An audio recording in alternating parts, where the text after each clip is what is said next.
নমস্কার। আজ 21শে November 2025 GMm ডিস্ট্রিবিউটার্সের তরফ থেকে আমরা এসেছি গোপীনাথপুর। এটা গোপীনাথপুর বিষ্ণুপুর রেল লাইনের ধারে একদম। এখানে পেঁয়াজ বীজ চাষ হয়েছে জ্যাকপট পদ্ধতিতে। আমাদেরকে এই কৃষক বন্ধু নেই, অন্য কৃষক বন্ধু, উনি চাষ করেছেন এবং উনি দিয়েছেন।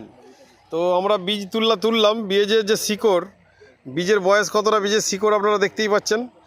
সাথে আমাদের কি আছেন, আপনার নাম? সন্দীপ ঘোষ, বাড়ি বড় গোপীনাথপুর। আপনি ওনাকে জ্যাকপট দিয়েছিলেন, আপনার নিজের জমিতে দিয়েছেন, ভিডিও করলাম। অবশ্যই তো পার্থক্য কি দেখছেন? পার্থক্য একদম এই ক্লাস্ট। কি রকম পার্থক্য দেখলেন? পার্থক্য বলতে সিকের জার্মিনেশন খুব ভালো। এই তো সিকের জার্মিনেশন। কারণ এই বয়সে এই সিক মানে এখন ধরুন এটা তো মানে জল ঢুকিয়ে তো তোলা হচ্ছে না, জল ঢুকিয়ে তুলে পুরো বীজটা উঠবে। তাহলে বীজটা বীজের আমরা সিক থাকলে না আমাদের বিক্রি করতেও সুবিধা হয়, আর বীজটা মানে পেঁয়াজটা বিক্রিও ভালোভাবে হয়, পেঁয়াজটা হয়ও ভালো। অবশ্যই চাষিরা তো দেখে দেবে কোয়ালিটি বীজটা। আপনি তারা হয়তো বীজ ফেলতে পারেন না বলে আপনার কাছ থেকে বীজটা ভাড়া করে নিয়ে নিচ্ছে।